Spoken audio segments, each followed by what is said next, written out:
Back to another episode of the Mind Muscle Connection podcast. And today I have a solo episode and I want to talk about a recent study that came out around body recomp. And I'm going to phrase it with the question of, can you lose body fat at maintenance calories? So we're going to dive into that and some things that I think that the study did tell us and things that maybe it didn't, that maybe some people are saying it is telling you on there. But first, before we go into that, if you are interested in learning more about a body recomp, how to do it, 2 types of body recomp, 10 things you need, the importance of focusing on body comp, then my free checklist is for you. Link to that is in the show notes. And then if you are interested in any of this stuff and you need a little bit more guidance support, or you just want to feel better, or you really want to make sure you're dialing in building muscle, performance, whatever it may be, then my one-on-one coaching is for you. And so if you are interested in working together, you can fill out the call link in the show notes or reach out to me on Instagram, Jeff, HOEHN_, to discuss in more detail. So, all right, let's dive into today's topic. So again, a new paper came out recently. It is titled Comparison of 2 Nutritional Protocols and Body Recomposition of Resistance Trained Participants. Yeah, they had them in a couple of groups. They looked at body recomp.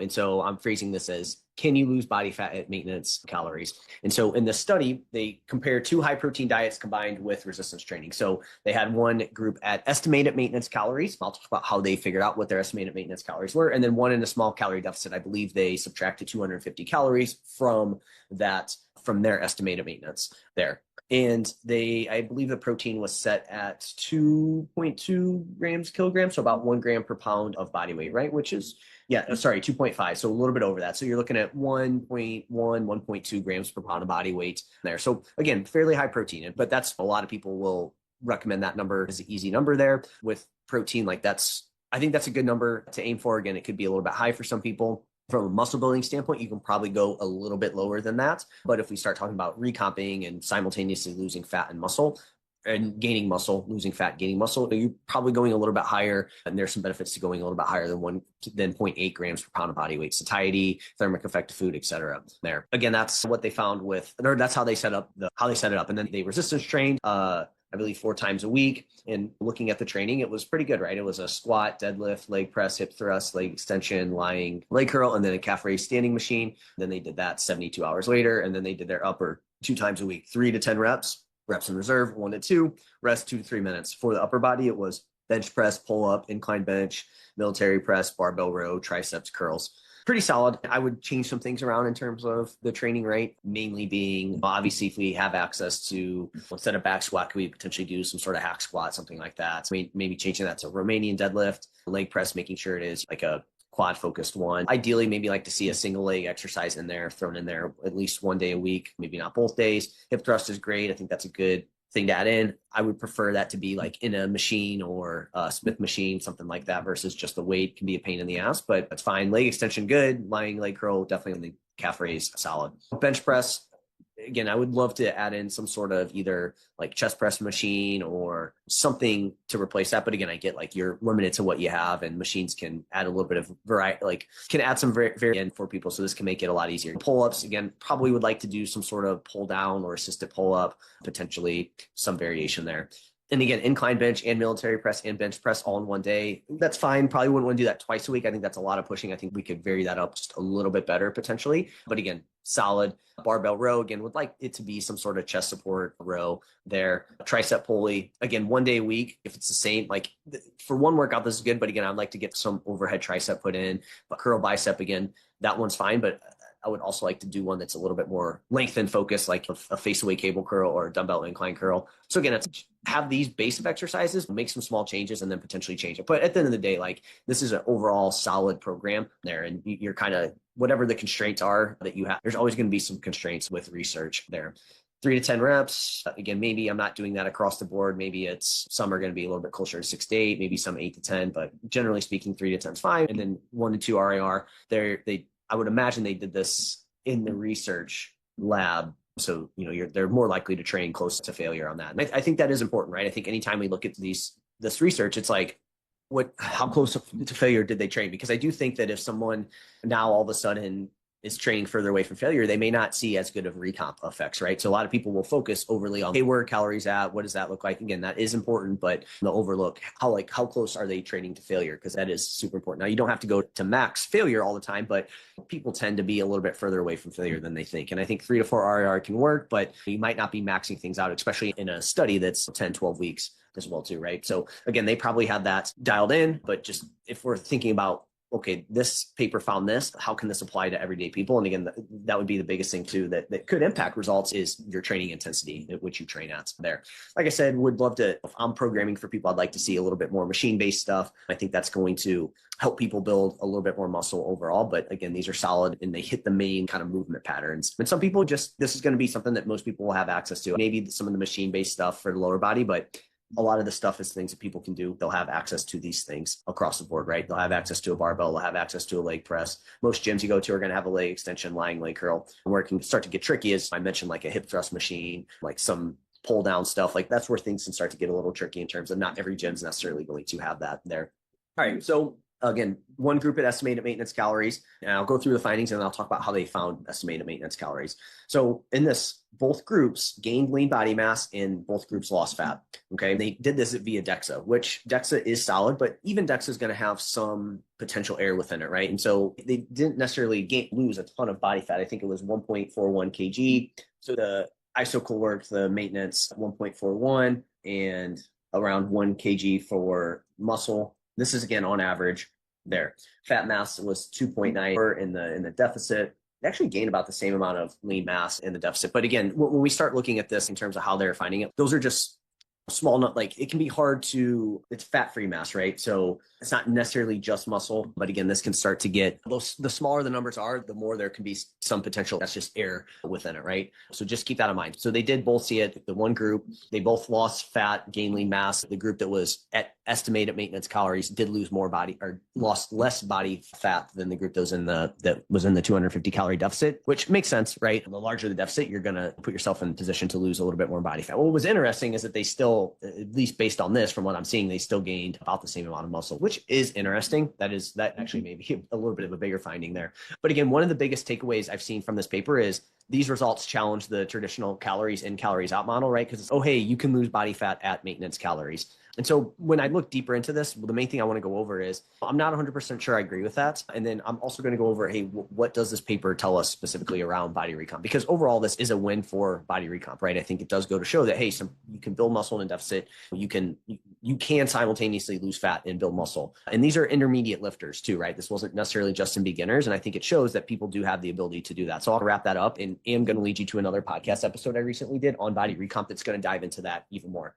So the researchers estimated maintenance calories using the Cunningham equation, and they had subjects track their intake. So the Cunningham equation is good. It takes into account lean body mass. They added in what their estimated physical activity levels were, but it wasn't their actual physical activity levels, right? It was estimated, and then it will change that number based on their fat-free mass, the equation, and then that takes into consideration the physical activity, right? Which, again, any sort of estimation that doesn't take into account body fat percentage, or lean body mass, we have to be like, okay, that is going to alter things a little bit. But here's the problem. It's still an estimation. It's still an estimation for maintenance calories, and estimated calories are still estimates. I always tell people that number is going to change from person to person. Just because you plug in something into a calculator doesn't necessarily mean that it's the right thing, right? It's still an estimation and it can still change from person to person. So we have to understand that. But they also had them track their intake. And real world food tracking is messy. So this isn't going to account for people that were maybe consuming a little bit more, or if they went off plan, right? Or they forgot, or they didn't log right. So it's not going to take those things into account, which is definitely a limitation. You could sit there and I believe they had people look over the log, et cetera. But at the end of the day, you still can't verify exactly how many calories somebody had, right? With this all being said, and again, real world tracking, just based on the people I've worked with, you can not just the people I worked with, but what I hear, tracking myself, knowing about food labels, how they can be off by up to 20%, eating meals out. It can, like 250 calories that's all within potential margin of error, essentially, right? And even if you give somebody estimated maintenance calories, they could be a little bit higher, they could be a little bit lower. You never know for sure on that, right? So while the subjects were assigned maintenance calories, we don't actually know if they were truly at maintenance physiologically. Yes, you could look at body weight, but that still isn't necessarily going to tell you everything in that situation, right? Like I haven't been able to see hey, from my understanding, they didn't adjust based on their body weight, right? They didn't adjust their numbers based on where their body weight was trending. At least this is from what I saw and what I've been able to get from the paper, is that they didn't do that. I'd be curious to see what did these people's weight do exactly, the subjects. So not being able to see their specific, where their body weight trended, like that would tell me a lot there, because again, just because somebody is at, their weight hasn't changed doesn't necessarily mean that they are actually at maintenance. Like they could still be in a small deficit. Again, seeing where their weight's trending would be super helpful in this situation. Anyway, so the study didn't measure true energy expenditure with methods like doubly labeled water, which is the gold standard for actually figuring out total daily energy expenditure, how many calories somebody's actually expending and consuming as well too, right? There wasn't a tightly controlled feeding where they were in metabolic wards. Like they were obviously free living subjects, which again, like that makes sense. It's completely understandable. It's expensive to do those things. So it makes sense that they did that, but that is a limitation and it can alter this number, especially when we're talking in hundreds of calories. That's just not like, that's easy to do and to misrepresent here. And then on top of it, things that are going to impact whether someone is actually at maintenance calories despite aiming to be at estimated include thermic effect of food from high protein intake. That can definitely increase your total daily energy expenditure. Again, your Cunningham equation isn't going to account for that. NEAT, activity changes, variability. That's going to change from day to day. Some people are just going to expend a little bit more from NEAT, some a little bit less. When you get somebody eating at maintenance calories, they can expend a little bit more energy. And so then they think they'd be at maintenance, but they could be in a small deficit there. Activity changes. That's going to change a little bit from day to day. So not having that information and accounting for that can impact things. Tracking accuracy, we already went over that, like easily within 200-300 calories, which could make or break the deficit they were trying to hit, or get them into they could be in a potential deficit. We're talking both ways, right? Like people tend to underreport, but you can also overreport as well too. That's definitely a thing that can happen. Genetics, right? Some people, just because you have estimated maintenance calories, like some people can expend a little bit more, some people can expend a little bit less. And then again, just individual metabolic differences. Some people's metabolism will change slightly based on the energy balance they're in. If they have more muscle, like everyone's it's going to be a little bit different there. So what this means is that all these can lead to intended maintenance calories end up being a small deficit, even though body weight doesn't necessarily change a ton in that situation there, right? So I do lean towards, I really think that a lot of these people ended up being in a small deficit, even though they were at estimated maintenance calories. And that to me is what's accounting for the fat-free mass loss there. So unless I'm missing something, which again, I'm not an expert in digesting, knowing everything about every study. I didn't get to see the actual participants, like their weight, where that trended. So unless I'm missing something, I don't think this paper proves you can lose body fat at true maintenance calories. I think it more accurately shows that one, you can lose fat at estimated maintenance intake. I think you can set your estimated maintenance calories, and I think you can do that. And then you think you're at maintenance, and maybe your body weight's not changing a ton, but you're adding some muscle, your nutrition, your training habits are in a good spot. You're doing the things that we talked about earlier from a training perspective. You're training hard, doing the right movements, progressing over time. You have a good setup. You're training 4 times a week. Your protein's set in a good spot. And then so you could think that those are estimated maintenance calories, but you end up spending a little bit more energy, and maybe those numbers were a little low. And so you're in a small deficit, but it's not enough to necessarily change your body weight a ton because your training's good. You're in a good spot. Your deficit's not too large to where you can still build some muscle, right? So this tells me that you can lose fat at your estimated maintenance calories, and you can lose body fat while keeping your body weight relatively stable while gaining some muscle. However, you're probably not likely maximizing fat loss or muscle gain, which in this situation, but that's not necessarily the worst thing in the world. I have multiple clients where it's like, we've been trying to have some weight come off, but they have a high muscle growth potential. We're really dialing in their training, and they're not seeing their scale weight move down as much than what's happened, but their body comp's changing. And that's probably what's happening, right? They're just in a very small deficit, but they're building muscle, losing some body fat, and their weight's staying around the same. It's not necessarily changing a ton week over week, but they are losing some body fat, but it's because they're in that small deficit. But being in that small deficit is a pro in that you can still put yourself in a pretty good position to build muscle if you are closer to that intermediate level, definitely if you're a beginner and your training methods are in place. But also if your sleep is getting better, your recovery is better, that's going to allow you to be able to push things and be in a small deficit, not to your body weight change, but actually change your body composition, right? But in saying that, if we're in a small deficit, we're not going to be maximizing fat loss. So that side of things is going to be a little bit slower. And I think for a short period of time, you can build a good amount of muscle in a very small deficit, depending on where you're at. But eventually that is going to slow down, and you're going to have to at least get to maintenance calories or a little bit higher to continue to build muscle, right? So you're not maximizing both. So you're taking that hit, to get both by not maximizing one or the other, which again makes sense for some people in a lot of situations. For a lot of people, this is a better approach than trying to be super aggressive with fat loss. And then now they're maybe not doing as well from a muscle gain perspective. And then they tend to go on and off. They don't feel as good. And then it's harder to actually do that. And so in the short term, they may be able to get a little bit more fat loss, but it ends up in the long term slowing them down. And so maybe going in a little bit of a slower approach and doing this is going to be beneficial. And you can still lose some body fat in that situation, right? But you're like not maximizing fat loss or muscle gain. But again, a lot of people are like, what is the most optimal? And sometimes that's not the question we need to ask of what's the most optimal. It sometimes comes down to what's going to be the thing that keeps you to stay consistent and feel good in the process. And sometimes it is this, hey, maybe we need to be in a small deficit. Maybe we're trying to hit your estimated maintenance calories, and then you end up being in a small deficit. Weight's not changing a ton, but you are improving your body composition. I think this also shows that fat loss rate depends on the size of the deficit. The larger the deficit, the more fat is lost. Or at least, again, if you're trying to create a larger deficit, that's going to put you in the position to be able to lose a little bit more body weight. Because again, were they exactly in a 250 calorie deficit? Yeah, estimated they were, but again, maybe they were a little bit higher than that. You never know. Maybe their body doesn't adapt as well. Maybe they moved a little bit more when they were in that deficit, right? Because that totally could have been what happened, right? They could have set it at 250 and they been like, hey, I know maybe I don't know if they knew if they were in a deficit or not. I would imagine they did, but I could be wrong on that. You might be like, hey, I'm in that deficit. I'm going to start to move a little bit more. But some people have their NEAT adapts to that and they don't move as much, right? Or they expend less energy than they think. What I'm getting at is these people, while they set a 250 calorie deficit, it could have been a little bit higher. It could have been a little bit lower. Because again, it goes into all those things that I just talked about earlier, right? That can impact your estimation of calories and where those are at. But in saying that, generally speaking, the larger the deficit that you try to push and the larger deficit you get into, that is going to impact how quickly you lose body fat. The larger the deficit, you're more likely to lose body fat. So long as,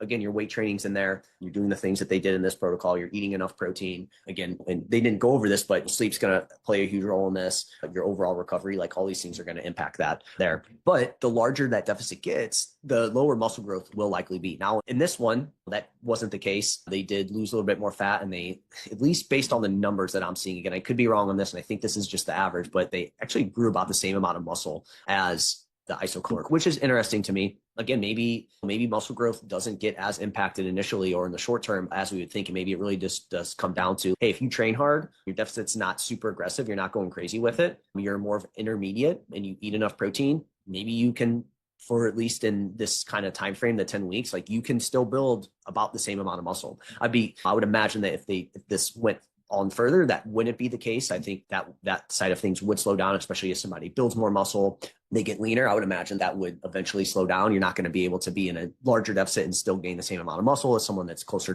to maintenance. But again, these people were, in my opinion, they were still in a small deficit. And maybe a lot of this is theoretical and we don't know. And we're talking such small margins here that, it's people want the exact answer of what's going to happen, but these are such small margins that it's hard to actually decipher in the real world with these people, right? And that's why, again, I'm always looking at, okay, where is your body comp? Like when I'm working with clients, it's okay.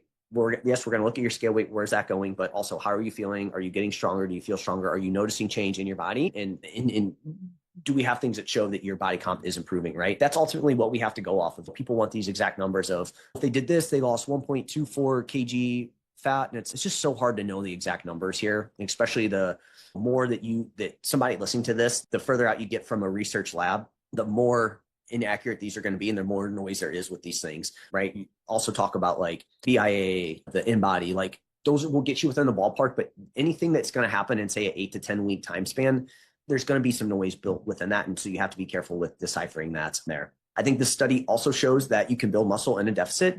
However, it's probably not maximized here, but like I said, maybe in the short term, you could potentially get away with it. I would imagine though that it's probably not going to be maximized in a deficit. Obviously, again, the more muscle you get, the leaner you get, it's definitely not going to be. And I put it does depend on the size of the deficit, but maybe in this kind of 250, if you're aiming for a little bit of a smaller deficit, maybe it doesn't play as big of a role. And that, hey, from 0 to 250, it may not impact you as much, especially in the short term. But maybe as we start to dip, people lose a little bit more weight, they get into a 250 plus deficit, that's when you start to see maybe things slow down a little bit. And again, this is going to be dependent on the person, their methods, genetics, all these things are going to play a role here and going to impact these numbers. But generally speaking, the larger that deficit is, you're likely going to slow down muscle growth, at least when we zoom out past, say, an 8 to 10 week time span. And again, there's been meta-analysis or meta-regressions that have shown that, hey, that kind of 500 calorie deficit range, that's where you start to see, hey, it's really hard to maintain muscle and you're definitely not going to build muscle no matter what your kind of body composition is coming in. Because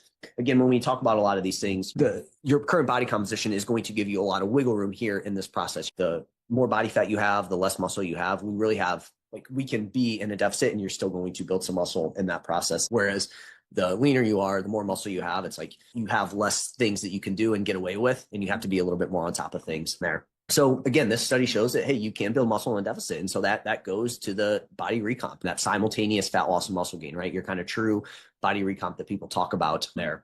And so again, it shows that you can do both of those. So I definitely think overall, it's definitely a win for body recomp. It's just, I don't believe the whole, hey, you can be at maintenance, your true maintenance calories, right? Where energy in is matching energy out physiologically at maintenance and lose body fat. I still think you need to, over time, be in a deficit to lose body fat. But again, you can still build some muscle in that deficit. And depending on how that deficit is, if your weight's not really changing, you can still be in a deficit and you could be building muscle because, again, you have that higher muscle growth potential and maybe your training's improved, maybe your sleep's improved. And so that allows you to be able to do that. Again, if you go to my episode 730, that's what I discuss, right? I discuss in that how, again, your current body comp impacts your ability to lose fat and build muscle at the same time. And then the size of your deficit is going to impact fat loss and muscle gain there. But you can definitely build muscle in that, in this state. Do I think that this means that you don't ever need to bulk and cut or have phases where you are in a deficit and then you go to maintenance or maybe you go into a small surplus? No, I still think that those are beneficial. And I think no matter what, like, you're still doing that. You can't, because this is my next point on this, is your ability to do all these diminish over time as you gain more muscle, lose more fat, and dial in your inputs, right? You're not, yes, in the short term, if your sleep's not very great, maybe you haven't been training super hard, your training program hasn't been great, you've been lower, like you've been eating not maybe the greatest diet, protein hasn't been great. Yeah, if you start to improve those things, you're going to have a lot of room here, capacity to be able to lose some body fat and build muscle. Again, it also is dependent on the size of the deficit. As we talked about, the larger that is, the less likely that is to happen. But in saying that, like, this is going to over time, if you were to do this study, say for a year, which everyone's going to say that about studies. What if you did, the time frame's not long enough? Again, you have the constraints that you have within studies, and you can only work with those, right? But if this were to go out to a year and people were to continue to do this, what would that look like? And I would imagine that fat loss would slow down and muscle gain would slow down as well too. And so you would need to eventually alter your caloric intake, and you wouldn't be able to just stay here all the time. You'd have to adjust that at least a little bit, right? And then if I have people, like, even if somebody over the year did this, okay, but if that's the case, you probably dipped in and out of a deficit over a year time span. So it's like you're still doing the changing of the calories, right? And so this is where I come back to, I had this episode earlier about nutrition periodization. I still think people need to adjust their caloric intake throughout the year, and you're still going to have to go through these cycles of some fat, a little bit more fat loss deficit style, and then a little bit closer to maintenance. Now, where you fall on that, again, I don't think anybody needs to be overly aggressive with the building where they need to gain a bunch of weight, but it is dependent on where you're at. And I don't think you need to do these super aggressive fat loss diets either. I think there's a middle ground on all this, and we can be smarter about what we do. We can build more muscle without being in a surplus than we think. And we don't also have to be super aggressive with our fat loss dieting either. But you can be more aggressive in the short term, then that's less time that you have fat loss dieting, then you can be closer to maintenance, right? There's so many different ways that we can go about this. So definitely go and listen to that nutrition periodization one as well too. But I don't think this makes the case that somebody can just recomp forever, because I do think that the ability for that is going to go down. And I still think you need to have some periods of time where you make sure you're fueling enough versus just always being in a small deficit. Because I do think that over time, your maintenance calories will come down and match that, and you'll be at what I call artificially low maintenance calories. And so you could just be suppressing that a little bit, which, is that worth it to you or not? Again, then you would need to continue to go down a little bit to keep losing more body fat, right? So you could slowly tick your caloric intake down over time, which is probably not what most people would want to do in that situation there. So again, I don't think this means that these nutrition phases are dead now and we don't need to do them. I just think it just shows that people have a lot more runway than they think to do both at the same time. But again, I'm going to phrase this again, your ability to do all these diminish over time as you gain more muscle and you lose more fat and you dial in your inputs there. Now, with all this being said, exercise itself may create some unique body comp effects beyond what scale weight alone reflects, right? And so what I mean by that is just exercise in general. Now, I don't think they did any conditioning or cardio in this, but again, movement itself, exercise, resistance training, like one, it can improve nutrient partitioning. So your body handles the food you give it much better. It's more likely to go to, say, muscle than, say, stored fat. Insulin sensitivity is going to improve with more exercise, with more movement, with resistance training. You're going to see that visceral fat reduction. as well too with exercise.